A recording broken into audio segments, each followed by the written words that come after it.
नमस्कार, India voice देख रहे हैं आप। आपके साथ मैं हूं बबीता।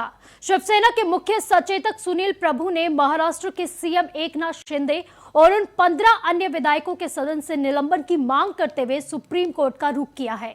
उद्धव गुट ने कहा कि सुप्रीम कोर्ट पर इस पर सुनवाई करनी चाहिए ताकि संविधान की 10वीं अनुसूची प्रभाव में बनी रहे और उसका उल्लंघन ना हो। आरोप लगाया गया है कि डिप्टी स्पीकर को इस वक्त असहाय कर दिया गया है। शिंदे गुट को अयोग्य ठहराने के लिए सुप्रीम कोर्ट में याचिकाएं दायर की गई है। मुख्य सचेतक सुनील प्रभु ने कहा कि जब तक उनकी अयोग्यता पर अंतिम निर्णय नहीं होता तब तक के लिए उन्हें सदन से निलंबित कर दिया जाए। कल ही एकनाथ शिंदे ने महाराष्ट्र के सीएम पद की शपथ ली है। तो बड़ी खबर, सुप्रीम कोर्ट पहुंचा उद्धव गुट।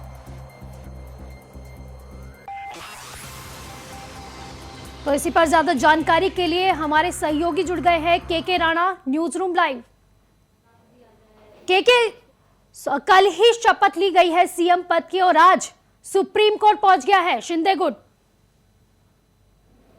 बिल्कुल बबीता, देखिए आज शिवसेना यानी कि उद्धव ठाकरे की शिवसेना का गुट सुप्रीम कोर्ट पहुंच गया है। कल जैसे शपथ ली उसके एक दिन बाद ही आपको बता दें कि जिस तरह से शिवसेना की तरफ से जो कहा गया है या जो याचिका दी गई है सुप्रीम कोर्ट में, उसमें यह कहा गया कि जब तक उन 16 विधायकों पर फैसला नहीं हो जाता, उनकी अयोग्यता पर फैसला नहीं हो जाता, तब तक फ्लोर टेस्ट नहीं कराया जा सकता नई सरकार का। यानी कि नई सरकार का विश्वास मत प्रस्ताव को लेकर विधानसभा में सत्र का बुलावा नहीं दिया जा सकता है, क्योंकि उसमें एकनाथ शिंदे सहित 15 विधायक हैं। अब ऐसे में अगर उनको अयोग्य ठहरा दिया जाता है तो फिर इस महाराष्ट्र की सियासत में एक नया मोड़ आ जाएगा। इसीलिए इस बात का दावा किया गया और कहा गया कि जब तक इस पर कोई फैसला ना आ जाए सुप्रीम कोर्ट की तरफ से, क्योंकि आपको बता दें कि राज्यपाल ने जिस तरह से उनको नोटिस जारी किया था, उसके बाद जो है वो तुरंत सुप्रीम कोर्ट चले गए और फिर सुप्रीम कोर्ट ने जो समय दिया था, यानी कि जो 27 तारीख के शाम को 5:30 बजे तक जवाब देना था शिंदे गुट को अपने विधायकों की अयोग्यता को लेकर, तो उसका समय बढ़ा दिया गया। 11 जुलाई को इस पर सुप्रीम कोर्ट सुनवाई करेगा और 12 जुलाई 5:30 बजे तक समय दिया गया है सुप्रीम कोर्ट की तरफ से जवाब देने के लिए। अब ऐसे में सवाल ये है कि अब जिस तरह से उद्धव गुट ने जाकर दावा किया है और कहा है कि अब इस पर जब तक कोई फैसला ना आ जाए तब तक फ्लोर टेस्ट नई सरकार का नहीं कराया जाना चाहिए। अब ऐसे में यह देखना होगा कि इसके आगे क्या होता है, या सुप्रीम कोर्ट जब सुनवाई करेगी तो इसमें क्या फैसला लेगी। फिलहाल 11 जुलाई को इसमें सुनवाई होनी है। अब ऐसे में तमाम चीजें अभी देखनी है, यानी कि जो कल तक यूं लग रहा था कि महाराष्ट्र की सियासत में चलने वाला जो महासंग्राम चल रहा था, जो हंगामा था, वो अब शायद थम गया है, लेकिन वो अभी थमता हुआ नजर नहीं आ रहा है, जिस तरह से एक के बाद एक चीजें निकल कर सामने आ रही हैं। साथ ही आपको बता दें कि जिस तरह से आज सुबह ही जो मुखपत्र है शिवसेना का सामना, उसमें जिस तरह से निशाना साधा गया, उसमें सामना के संपादकीय पेज में सीधे तौर पर लिखा गया कि जो यूं कह रहे थे कि सत्ता पाने के लिए वो कभी भी बगावत नहीं करते हैं, वही लोग अब सीएम का ताज पहनते हुए नजर आ रहे हैं। यानी कि सीधा सीधा निशाना जो साधा गया वो एकनाथ शिंदे पर साधा गया।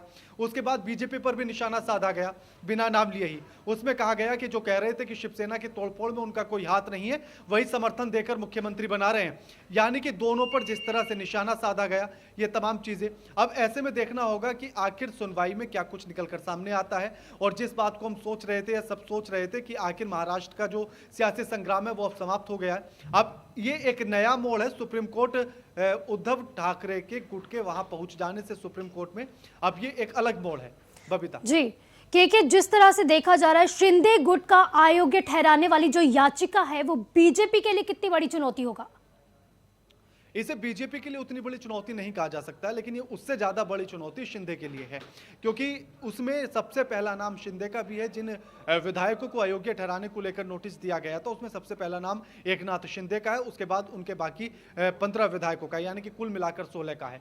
अब ऐसे में ये देखना होगा, लेकिन अभी तक जिस तरह का रुख सुप्रीम कोर्ट ने दिखाया तो उसमें नजर नहीं आता है कि ऐसे में क्या किसी भी बात को लेकर अयोग्य ठहराया जा सकता है, क्योंकि जो बहुमत का आंकड़ा है वो ज्यादा एकनाथ शिंदे के पास है। तो ऐसे में अयोग्य ठहराने की चीजें थोड़ी सी अलग चली जाती है, यानी कि उनको अयोग्य नहीं ठहराया जा सकता। आपको याद दिला दें कि जब ये घटनाक्रम चल रहा था उसी समय पर शिवसेना की तरफ से एक बैठक बुलाई गई और उस बैठक में कहा गया कि जो विधायक इसमें शामिल नहीं होगा उसको जो है अयोग्य करार दे दिया जाएगा, व्हिप लगा दिया जाएगा। के आप हमारे साथ बने रहिए, आपके पास मैं दोबारा आऊंगी। बढ़ते अगली खबर की ओर, जहां पर नुपुर शर्मा को सुप्रीम कोर्ट से बड़ा झटका लगा है। इस वक्त की बड़ी खबर, नुपुर शर्मा को सुप्रीम कोर्ट से बड़ा झटका लगा है।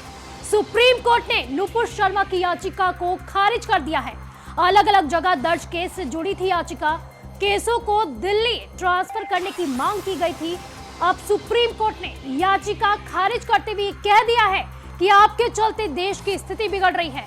तो इस सुप्रीम कोर्ट ने टिप्पणी की है नुपुर शर्मा को लेकर। आज जो टिप्पणी की गई है सुप्रीम कोर्ट की तरफ से, सुप्रीम कोर्ट का कहना है कि आपकी वजह से देश में हालात बिगड़ रहे हैं, नुपुर को पूरे देश से माफी मांगनी चाहिए, ऐसा कहना है सुप्रीम कोर्ट का। टीवी पर आकर नुपुर शर्मा को माफी मांगनी चाहिए, सुप्रीम कोर्ट कह रहा है। उदयपुर की घटना नुपुर शर्मा की वजह से हुई है, तो सुप्रीम कोर्ट ने यह टिप्पणी की है। के सुप्रीम कोर्ट की तरफ से टिप्पणी की गई है कि नुपुर शर्मा असली वजह है, मेन वजह है, जिसकी वजह से जगह जगह और खासकर उदयपुर की घटना हुई है, हिंसा भड़क रही है। बबीता, अगर सुप्रीम कोर्ट की इस टिप्पणी को देखा जाए तो इसके लिए हमें थोड़े से कुछ दिन पहले जाकर उन पन्नों को पलटना पड़ेगा जब से इस घटना क्रम की शुरुआत होती है। जिस तरह से डिबेट में नुपुर शर्मा ने पैगंबर साहब को लेकर जो बयान दिया था, उसके बाद जिस तरह से फिर 3 जून को आकर हंगामे शुरू हो जाते हैं, हिंसा कानपुर में भड़क जाती है, उसको देखना होगा। और उसके बाद फिर 10 जून को आकर भी हिंसा भड़क जाती है, इसको भी देखना होगा।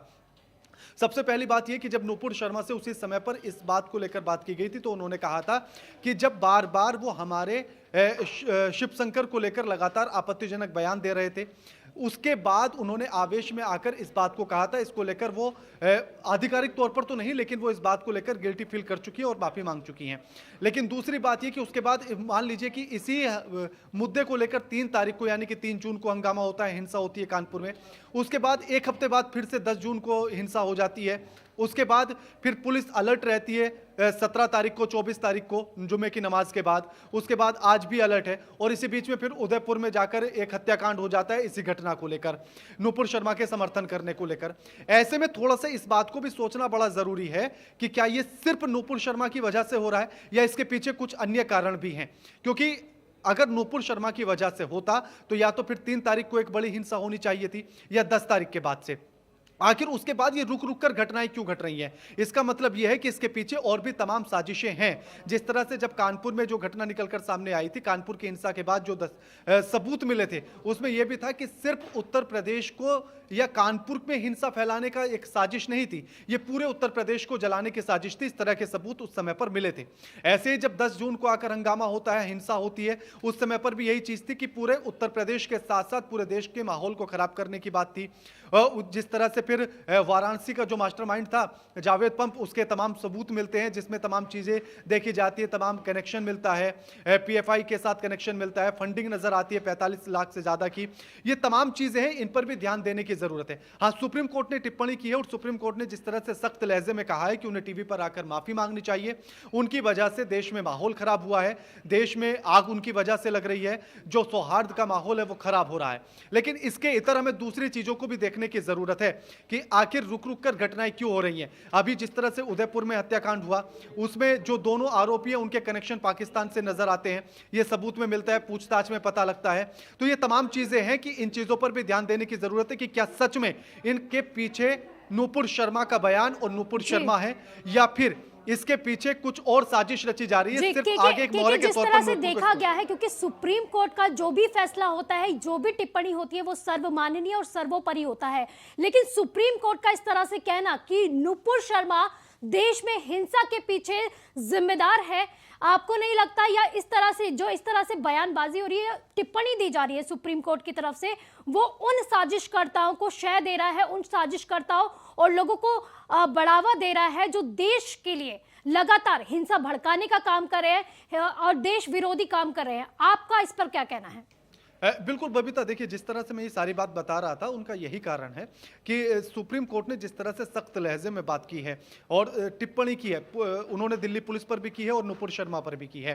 साथ ही इसमें सबसे अहम बात एक ये भी निकलकर सामने आती है कि लोकतंत्र के चौथे स्तंभ, लोकतंत्र के 4 स्तंभ और उनमें से एक स्तंभ सुप्रीम कोर्ट भी है। अब ऐसे में जो बात उसने कही है वो सर्वमान्य है ही, उसको माना जाएगा। साथ ही नुपुर शर्मा को आकर माफी भी मांगनी चाहिए, इसमें कोई गुरेज नहीं है। अगर अगर आपके किसी भी बयान से, आपकी किसी भी बात से किसी को ठेस पहुंचती है या फिर आपके देश का या प्रदेश का अगर माहौल खराब होता है, शांति भंग होती है, तो उसमें आपको खुद आगे आकर माफी मांग लेनी चाहिए। यह हमारी नैतिकता के तौर पर भी होनी चाहिए चीजें। अब ऐसे में ये तो माना जाएगा कि नूपुर शर्मा को माफी मांगनी चाहिए, लेकिन दूसरा पॉइंट इसमें यह है कि इसके पीछे की जो चीजें हैं उनको समझना बड़ा जरूरी है। सिर्फ हम सुप्रीम कोर्ट के की टिप्पणी को ही नहीं देख सकते, हम उसके पीछे के उस पूरे घटनाक्रम को देखना पड़ेगा कि आखिर ये घटनाएं रुक रुक कर क्यों हो रही हैं। आखिर क्या ऐसा तो नहीं है कि नूपुर शर्मा के बयान को या नूपुर को सिर्फ एक मोहरे के तौर पर पेश किया जा रहा हो या सिर्फ उन्हें आगे किया जा रहा हो, जबकि उनके नाम पर या उनकी आड़ में पीछे से तमाम तरह की साजिशों के तहत कार्य किया जा रहा हो। ये तमाम चीजें हैं। इसी के साथ हमें यह भी देखना होगा कि जिस तरह से घटना उदयपुर में हत्याकांड हुआ, मैं जिस तरह से बता रहा था कि उसको लेकर पाकिस्तान के जो कनेक्शन निकलकर सामने आ रहे हैं, इन चीजों पर भी ध्यान देने की जरूरत है। और नूपुर शर्मा को, और साथ ही जिस तरह से अब टिप्पणी के बाद जो लगातार राजनीतिक बयान निकलकर सामने आने लगे हैं, ओवैसी ने जिस तरह से कहा है अभी कि नूपुर शर्मा को तत्काल प्रभाव से उनको गिरफ्तार कर लेना चाहिए, लेकिन ये राजनीतिक बयान उसके शय में आ रहे हैं और लगातार अब इस टिप्पणी को लेकर राजनेता भी निकलकर सामने आने लगेंगे। यानी कि जो विरोधी दल हैं उनको एक मौका मिल गया है अपनी बात रखने का। बिल्कुल सही कहा आपने कि विरोधी दल है उनको मौका मिल गया है, और जिस तरह से सुप्रीम कोर्ट ने टिप्पणी की है उससे सभी वो लोग अब जो है उन लोगों को बढ़ावा मिल गया है जो देश विरोधी काम कर रहे हैं, जो देश में हिंसा भड़काने का काम कर रहे हैं। बहुत बहुत शुक्रिया आपका इन तमाम जानकारी के लिए। के बढ़ते अगली बड़ी खबर की ओर जो प्रयागराज से आ रही है, जहां पर अटाला हिंसा मामले में आरोपियों की जमानत को खारिज कर दिया गया है। मामले में 2 और आरोपियों की जमानत अर्जी को खारिज कर दिया गया है। जिला न्यायालय ने 2 आरोपियों को जमानत को खारिज कर दिया है। जुबैर अली और फाजिर अली की जमानत याचिका खारिज हो चुकी है। दोनों आरोपियों को गिरफ्तार कर जेल भेज दिया गया है। बड़ी खबर प्रयागराज से, जहां पर अटाला हिंसा के आरोपियों को जो है जेल भेजा गया है। जमानत याचिका, जो उनकी जमानत याचिका की अर्जी थी, उसको खारिज कर दिया है कोर्ट ने। तो बड़ी खबर प्रयागराज से, जहां पर अटाला हिंसा मामले में आरोपियों की जमानत खारिज कर दी गई है। मामले में 2 और आरोपियों की जमानत अर्जी को खारिज कर दिया गया है। जिला न्यायालय ने 2 आरोपियों की जमानत याचिका को खारिज किया है, जिनमें जुबैर अली और फाजिर अली की जमानत याचिका को खारिज कर उन्हें जेल भेज दिया गया है। तो बड़ी खबर प्रयागराज से अटाला हिंसा से जुड़ी हुई, जहां पर आरोपी जिनकी अर्जी कोर्ट पहुंची थी, कोर्ट ने याचिका जो थी उनकी, उसको खारिज कर दिया है। दोनों आरोपियों को गिरफ्तार कर जेल भेजा गया।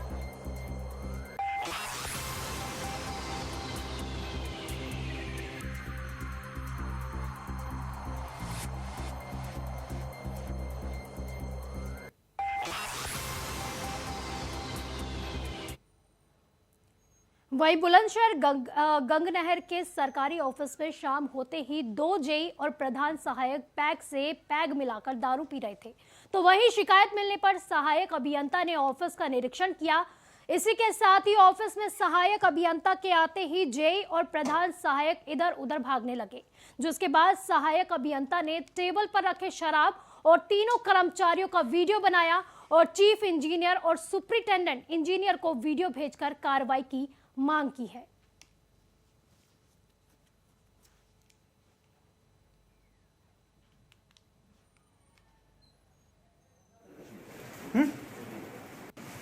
ये है सब डिवीजन चलेगा मेरा।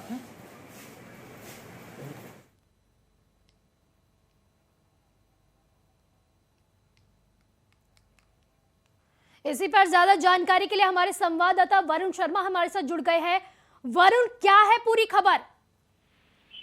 जी बिल्कुल बता दूं, ये पूरा मामला बुलंदशहर का है, जहां सरकारी जो ऑफिस है उसको मैखाना बना दिया गया है और वहां पर बाकायदा जो वहाँ के अधिकारी हैं और इंजीनियर हैं बाकायदा वहाँ जाम छलका रहे हैं, जिसका वीडियो सोशल मीडिया पर वायरल हुआ है। भले ही अब आला अधिकारी इस मामले में कार्रवाई की बात कर रहे हो, तो मगर ये वीडियो देखने वाली है कि लगातार जो सरकारी अधिकारी और जेई यहाँ शराब पी रहे हैं और ये सरकारी ऑफिस है, तो कहीं ना कहीं योगी सरकार जो दावा करती है वह दावे सारे खोखले नजर आते हैं।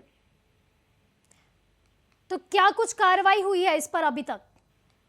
बिल्कुल इस पूरे मामले में जांच बैठाई गई है और जांच के बाद जो भी अधिकारी हैं उनका कहना है कि जो भी दोषी होगा उनके खिलाफ कार्रवाई की जाएगी। जो अधिकारी हैं उनके लिए जो स्थानीय अधिकारी है उन्होंने शासन के लिए लिखा गया है और उनके खिलाफ सस्पेंड की कार्रवाई की जाएगी। वरुण, एक तरफ देखा जाता है जहां पर एक तरफ योगी सरकार लगातार फैसलों पे फैसले ले रही है, काफी सख्त नजर आ रही है अधिकारियों पर, उन्होंने अधिकारियों को निर्देश दिए हैं, अधिकारियों पर काफी ज्यादा वो सख्त भी नजर आती है, दूसरी तरफ ऐसी तस्वीरें दिखाई देती है। बिल्कुल, ये जो योगी सरकार है उनकी छवि खराब करने के लिए ऐसी तस्वीरें सामने आती रहती हैं, जिसको लेकर लगातार सरकार कड़ी कार्रवाई भी कर रही है। और इस मामले में भी जिलाधिकारी स्वयं बुलंदशहर ने इसको संज्ञान में लिया है। इस वीडियो की जांच कराई जा रही है और 24 घंटे में जांच करने के बाद इस पूरे मामले में इनके खिलाफ सस्पेंड की कार्रवाई का भरोसा दिया है जिलाधिकारी। तो जिनकी वीडियो अभी तक पहुंची है उनका क्या कुछ कहना है इस पर? जी बिल्कुल, उन लोगों से जब जो सरकारी कर्मचारी और इंजीनियर हैं उनसे बात जब करना चाहा तो वो कैमरे के आगे नहीं आ रहे और कुछ भी बोलने से इनकार कर रहे हैं, क्योंकि तस्वीरों में साफ जो टेबल है वहाँ दिखाई दे रही है कि शराब की जो गिलास है वो भरे हुए हैं और शराब वहाँ चल रही है। जी, बहुत बहुत शुक्रिया आपका इन तमाम जानकारी के लिए।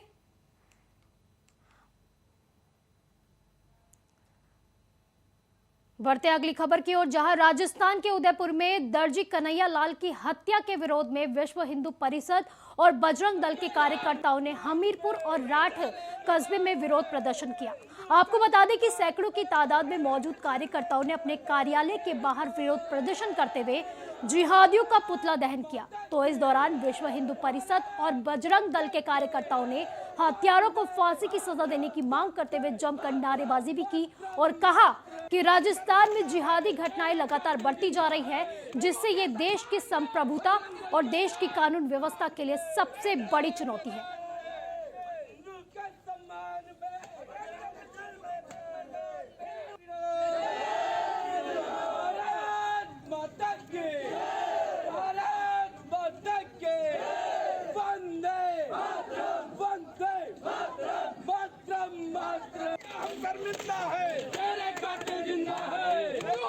ये जो विश्व हिंदू परिषद जिला संगठन है यहाँ का, वो जो उदयपुर की दुर्भाग्यपूर्ण घटना थी उसके बारे में ये लोग अपना प्रतिरोध व्यक्त करना चाहते थे। इन लोग द्वारा शांतिपूर्वक यहाँ पे अपने कार्यालय के पास उपस्थित होकर प्रतिरोध किए, अपनी भावनाएं व्यक्त की गई और यहाँ पे उन्होंने आतंकवाद का पुतला फूंका और कार्यक्रम शांतिपूर्ण रहा। किसी तरीके की कोई कानून व्यवस्था की समस्या नहीं रही। इन लोगों की जो भी इनकी अपने प्रतिरोध था और इनके जो कंसर्न है उसको संबंधित अधिकारियों तक पहुंचा दिया जाएगा। हमारे एक निर्दोष कन्हैया भाई को उदयपुर में नरपिशाचों द्वारा सुनियोजित तरीके से जिहादी आतंकवादियों द्वारा हत्या की गई, उसके विरोध स्वरूप हम लोगों ने प्रदर्शन किया है और आगे अगर ऐसी कोई भी घटना होती है तो हम लोग शांत नहीं बैठेंगे, रोड पर आकर मुकाबला करेंगे, उनको मुंह तोड़ जवाब देंगे। सरकार से क्या मांग है? सरकार से हमारी मांग है जो भी हत्यारे हैं उनको तत्काल फास्ट ट्रैक में मामला चलाकर उनको फांसी की सजा दी जाए। कन्हैया कमलेश तिवारी के हत्यारों के तरीके उनको जमा।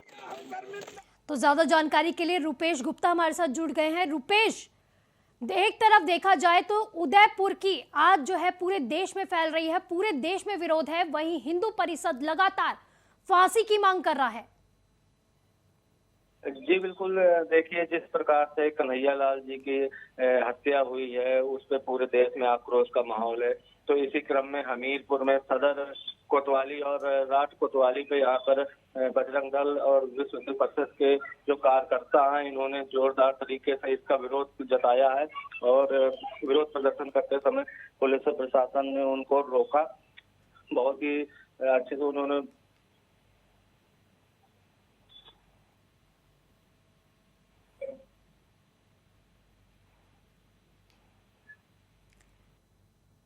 आप मुझे सुन पा रहे हैं? तो हर तरफ जो है उदयपुर की घटना के बाद हर तरफ जो है विरोध प्रदर्शन जारी है। हिंदू परिषद लगातार इसका विरोध कर रहा है, फांसी की मांग की जा रही है। लगातार कार्यकर्ताओं में आक्रोश है। पूरे देश में अब इस उदयपुर की घटना के बाद पूरे देश में आक्रोश है।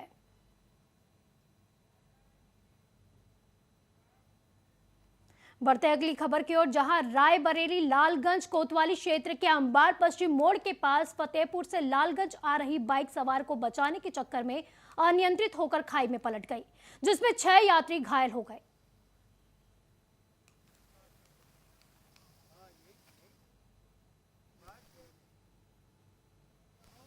तो रायबरेली से खबर आ रही है, जहां पर लालगंज कोतवाली क्षेत्र के अंबार पश्चिम मोड़ के पास फतेहपुर से लालगंज आ रही बाइक सवार को बचाने के चक्कर में अनियंत्रित होकर खाई में गिर गई, जिसमें 6 यात्री घायल हो गए। रायबरेली में यह सड़क हादसा हुआ है, जहां पर अनियंत्रित होकर बस पलट गई।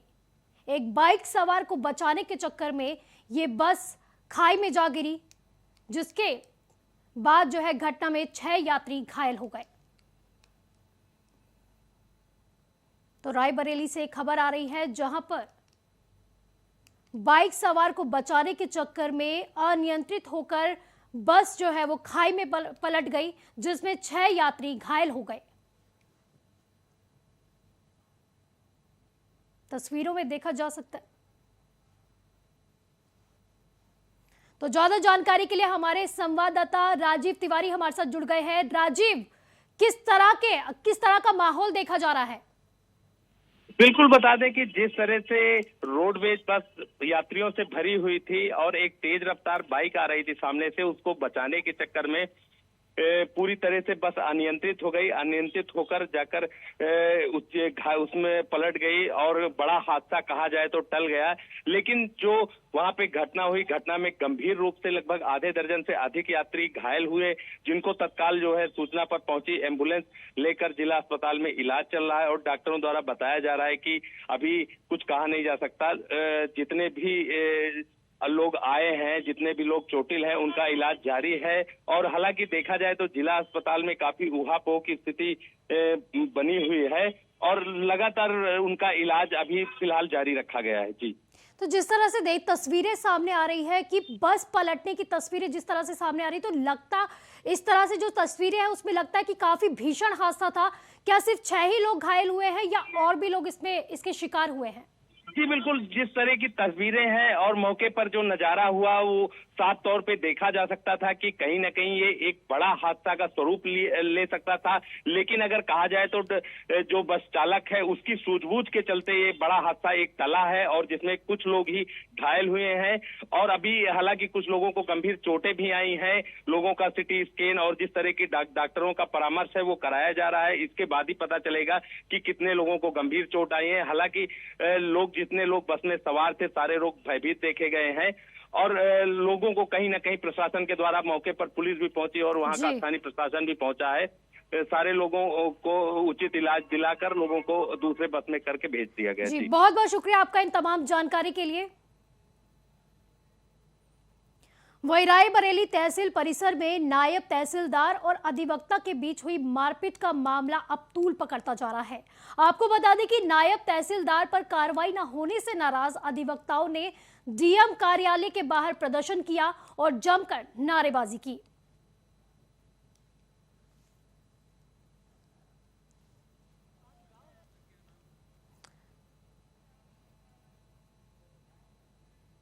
इस बुलेटिन में फिलहाल के लिए बस इतना ही। आप देखते रहिए इंडिया वॉइस। नमस्कार।